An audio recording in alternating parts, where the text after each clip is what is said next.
మీరు విశ్వాసముగలవారై ఉన్నారో లేదో మిమ్మును మీరే శోధించుకుని చూచుకొనుడి, మిమ్మును మీరే పరీక్షించుకొనుడి. మీరు భ్రష్టులు కానియెడల యేసుక్రీస్తు మీలోనున్నాడని మిమ్మును గూర్చి మీరే ఎరుగరా?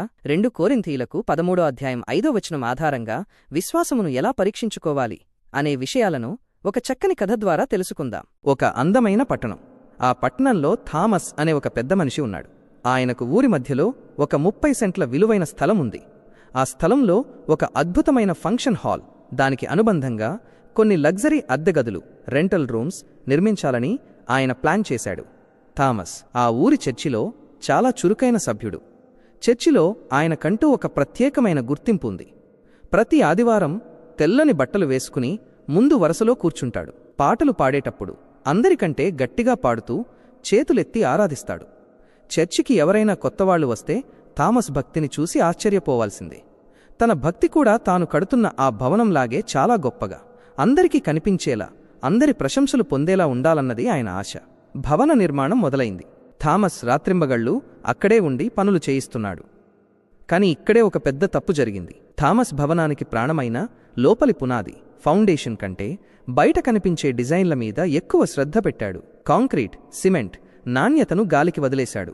కాని బయట గోడలకు మాత్రం విదేశాల నుండి తెప్పించిన ఖరీదైన రంగులు వేశాడు. మెరిసే అద్దాలు పెట్టాడు.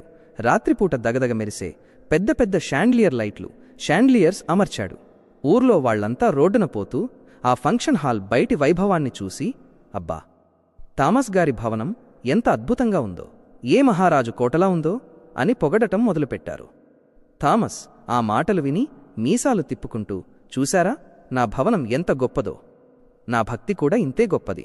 ఊర్లో నా అంత భక్తిపరుడు లేడు, నా భవనం అంత అందమైన భవనం లేదు అని గర్వపడేవాడు. కొన్ని నెలలు గడిచాయి.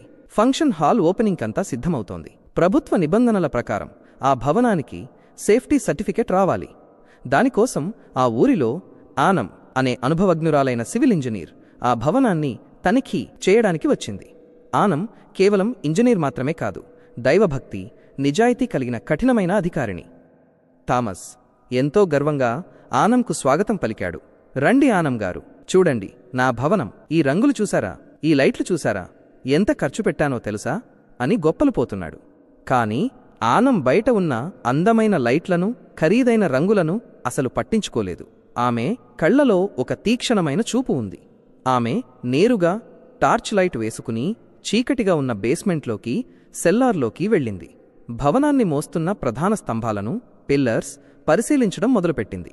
ఒక ఇనుప సుత్తి తీసుకుని స్తంభాలను 2 సార్లు తట్టి చూసింది. ఆ స్తంభంపైనున్న ప్లాస్టరింగ్ రాలి కింద పడింది. లోపల సిమెంట్ సరిగ్గా లేదు. ఇనుప చువ్వలు తుప్పుపట్టి ఉన్నాయి. పునాది గోడల్లో పగుళ్ళు, క్రాక్స్ స్పష్టంగా కనిపిస్తున్నాయి. ఆనం బయటకు వచ్చి థామస్తో చాలా సీరియస్గా ఇలా అంది, థామస్ గారు, బయట మీ భవనం అద్భుతంగా ఉంది, అందరికీ కళ్ళు చెదిరిపోతున్నాయి. కాని లోపల మీ పునాది చాలా బలహీనంగా, డొల్లగా ఉంది. మీరు పైపైన పూతలు పూశారే కాని మూలస్తంభాల్లో బలం లేదు. ఇది ఏ చిన్న తుఫాను వచ్చినా, ఈదురుగాలి వచ్చినా పేకమేడలా కూలిపోతుంది. ఈ భవనం చాలా ప్రమాదకరం. నేను దీనికి సర్టిఫికెట్ ఇవ్వలేను.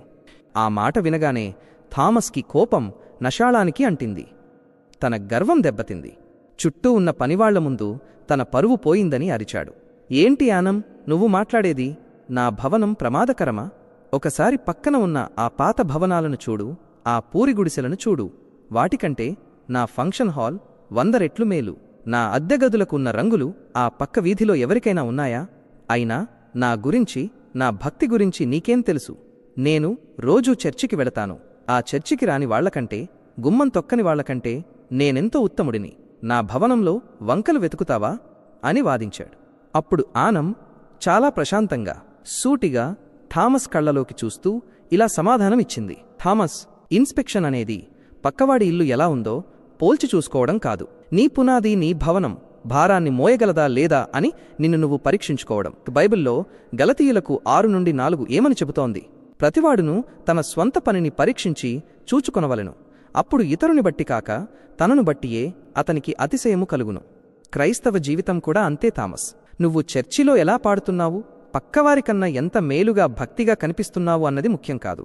నువ్వు ఒంటరిగా ఉన్నప్పుడు, ఏకాంతంలో ఉన్నప్పుడు నీ హృదయంలో నిజంగా క్రీస్తున్నాడా? నీ కోపాన్ని, నీ గర్వాన్ని, నీ రహస్య పాపాలను జయించేంత బలమైన క్రీస్తు పునాది నీలో ఉందా లేదా అని నిన్ను నువ్వే పరీక్షించుకోవాలి. అందుకే 2 కొరింథీయులకు 13-5 చెబుతోంది, మీరు విశ్వాసము గలవారై యున్నారో లేదో మిమ్మును మీరే శోధించి చూచుకొనుడి. క్రీస్తు అనే పునాది లేకపోతే బయటి రూపం మనుషులను మోసం చేయొచ్చు, కాని దేవుణ్ణి మోసం చేయలేదు థామస్. ఆ మాటలు చెప్పి ఆనమక్కడి నుండి వెళ్ళిపోయింది. కొన్ని రోజుల తర్వాత ఆ ఊరిలో ఎవరూ ఊహించని విధంగా ఒక భయంకరమైన తుఫాను వచ్చింది. ఆకాశం నల్లగా మారిపోయింది. భయపెట్టే పిడుగులు పడుతున్నాయి. భయంకరమైన గాలికి పెద్ద పెద్ద చెట్లు సైతం నేలకూలుతున్నాయి. ఆ సమయంలో థామస్ తన ఫంక్షన్ హాల్లోనే ఉన్నాడు. ఆ భయంకరమైన గాలికి థామస్ కట్టిన ఫంక్షన్ హాల్ గోడలు వణకడం మొదలయ్యాయి. అద్దాలు పగిలిపోయాయి. ఖరీదైన రంగులు వర్షానికి కొట్టుకుపోయాయి. లోపల పునాది బలహీనంగా ఉండటం వల్ల కొన్ని గదుల పైకప్పులు భయంకరమైన శబ్దంతో బీటలు వారాయి.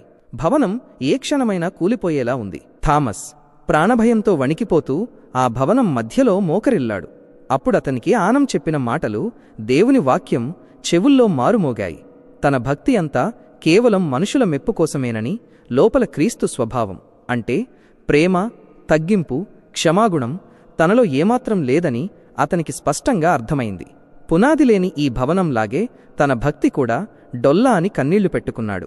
ఈ తుఫాను యాదృచ్ఛికంగా రాలేదని, ఇది దేవుడు తన మీదకు పంపిన శిక్ష అని అతనికి అర్థమైంది.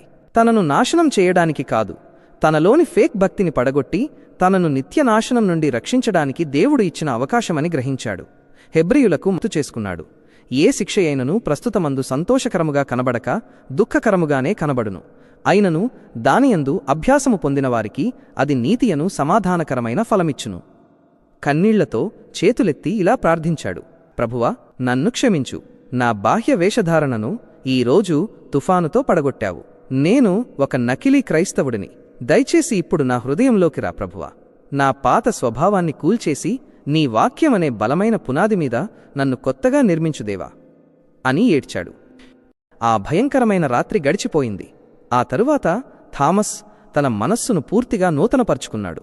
రోమీయులకు 12:2 చెప్పినట్లు, మీ మనస్సు మారి నూతనమగుట వలన రూపాంతరము పొందుడి అన్న వాక్యం ప్రకారం తన గర్వాన్ని వదిలేశాడు.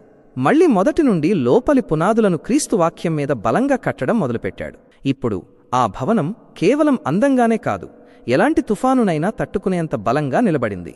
అతని జీవితం కూడా నిజమైన క్రైస్తవ జీవితంగా మారింది.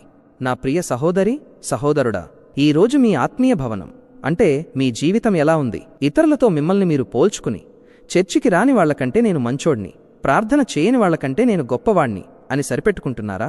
మీ ప్రార్థన, బైబిల్ చదవడం, కానుకలు ఇవ్వడం కేవలం ఇతరులకు కనిపించే థామస్ భవనం రంగులు, లైట్లలాగా ఉన్నాయా? ఒకసారి ఏకాంతంలో మిమ్మల్ని మీరే ప్రశ్నించుకోండి, నాలో నిజంగా క్రీస్తు జీవిస్తున్నాడా? నలుగురిలో ఉన్నప్పుడు నేను చూపించే భక్తి గదిలో ఒంటరిగా ఉన్నప్పుడు నాలో ఉందా? నా ఆలోచనలు, నా రహస్యక్రియలు క్రీస్తుకు ఇష్టంగా ఉన్నాయా? సెల్ఫ్ ఎగ్జామినేషన్ చేసుకోవడమంటే మనల్ని మనం నిందించుకుని కృంగిపోవడం కాదు. మన లోపాలను సరిచేసుకుని మనుషుల మెప్పు కోసం కాకుండా దేవుని మెప్పు కోసం క్రీస్తు అనే బండ మీద బలంగా స్థిరపడటం. తుఫానులు రాకముందే, దేవుని శిక్ష రాకముందే మన పునాదులను సరిచేసుకుందాం. దేవుడు మిమ్మల్ని, మీ ఆత్మీయ జీవితాన్ని క్రీస్తులో బలంగా కట్టునుగాక. ఆమేన్. ఈ కామెంట్లే ఈ వీడియో చేయడానికి నాకు స్ఫూర్తినిచ్చాయి. మీకు కూడా ఏవైనా సందేహాలు ఉన్నా లేదా మీ అభిప్రాయాలను పంచుకోవాలనుకున్నా తప్పకుండా కామెంట్ చేయండి. వాటిపై కూడా వీడియోలు చేసి మీ ముందుకు తీసుకొస్తాను. వీడియోలు అప్లోడ్ చేయడం ఆలస్యమవుతున్నా మీరు చూపిస్తున్న ఓపికకు మీ అందరికీ చాలా థ్యాంక్స్. ఈ వీడియోలకు సంబంధించిన స్క్రిప్టింగ్, యానిమేషన్, ఎడిటింగ్ మరియు మీ కామెంట్స్కి రిప్లై ఇవ్వడం, ఇవన్నీ నేను ఒక్కడినే చూసుకుంటున్నాను. అందుకే కొంచెం సమయం పడుతోంది. దీనితో పాటు నా జీవనోపాధి కోసం నేను వెల్డింగ్ వర్క్ కూడా చేస్తాను. వీడియోలు లేట్ అయినా సరే మీరు కామెంట్స్లో అడిగిన ప్రతి వీడియో నేను తప్పకుండా చేస్తాను. ఇంకొక విషయం, నేను పాస్టర్ని కాదు, మీలాగే నేను కూడా దేవుని వాక్యాన్ని నేర్చుకుంటూ నాకు తెలిసిన దాన్ని మీతో పంచుకుంటున్నాను. నా వీడియోలలో ఏవైనా తప్పులుంటే దయచేసి నన్ను క్షమించండి మరియు కామెంట్ బాక్స్లో నాకు తెలియజేయండి. అప్పుడు నేను వాటిని నేర్చుకుని తప్పకుండా సరిదిద్దుకుంటాను. మీ ప్రేమాభిమానాలకు మరియు సపోర్టుకు చాలా ధన్యవాదాలు. చిన్న ప్రార్థన. పరలోకమున్న మా తండ్రి, నాకు ఈ వీడియోని చేయడానికి జ్ఞానం ఇచ్చినందుకు మీకు వందనాలు. నా సబ్స్క్రైబర్స్ని ఆశీర్వదించండి. వాళ్ళ యొద్దకు చింతలు రానివ్వకుండా శ్రమల నుండి తప్పించండి. ఈ వీడియో చూస్తున్న ప్రతి ఒక్కరిని ఆశీర్వదించండి. ఈ చిన్న ప్రార్థనని ఆలకించండి ప్రభువా. ఆమెన్. మీకు ఏమైనా ప్రేయర్ రిక్వెస్ట్లు ఉంటే కామెంట్ బాక్స్లో తెలియజేయండి.